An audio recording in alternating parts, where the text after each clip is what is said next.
berjudul Telaga Bidadari. Sebuah desa di kaki Pulau Sumatera hiduplah seorang pemuda bernama Datuk Awang Sukma. Ia suka mengembara sampai ke tengah hutan belantara dan memutuskan untuk tinggal di sana sehingga ia mendapatkan gelar datuk. Pada suatu hari, saat Datuk Awang Sukma perjalanan pulang menuju dari ladang, ia beristirahat sejenak di sebuah tepi telaga yang rindang dan teduh pepohonannya.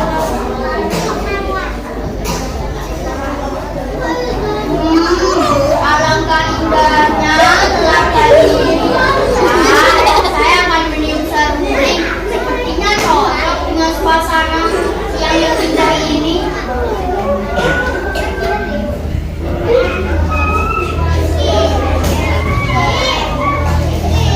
Saat meniup seruling, Datuk Awang Sukma mendengar ada suara riuh di telaga. Ia berhenti meniup seruling dan bergegas mencari tahu asal suara tersebut. Wah, suara apa itu? Datuk Awang Sukma berjalan pelan-pelan.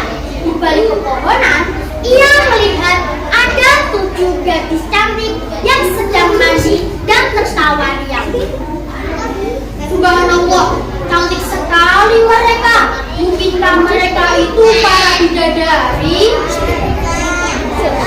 Dan itu Awang tanpa sengaja Datuk Awang Sukma melihat ada selendang yang terletak di tepi telaga.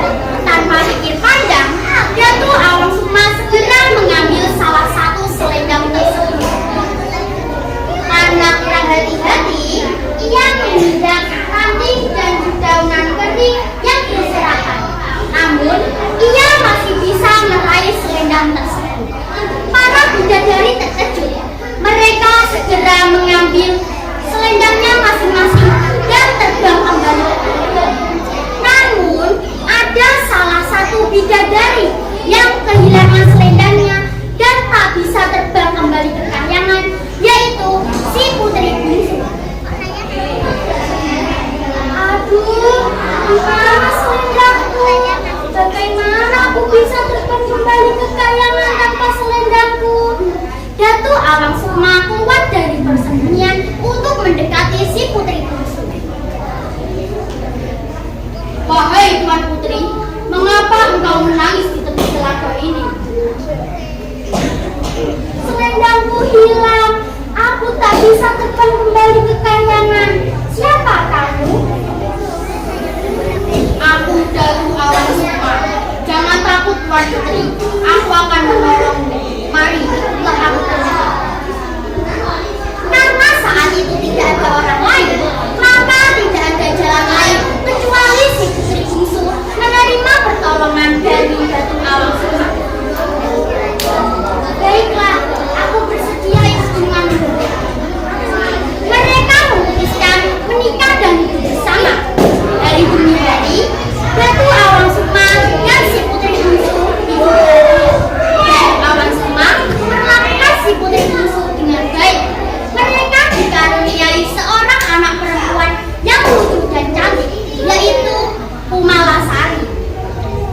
Pada suatu hari, saat Datuk Awang Sukma pergi ke ladang, seekor ayam hitam naik ke atas lumbung dan mengais padi di permukaannya. Si putri bungsu berusaha mengusir ayam tersebut, namun tiba-tiba pandangan mata tertuju pada punggung bambu yang tergeletak di bekas cakaran ayam hitam itu. Ia membukanya. Wah, kira-kira apa ya isinya? Ini kan selendangku. Ini saatnya aku terbang kembali ke kahyangan. Datuk Awang Sukma yang baru saja pulang dari ladang terkejut melihat si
mengamankan sesuatu, sebaiknya dengan cara yang halal dan baik. Kita tidak boleh mengambil barang milik orang lain, karena suatu saat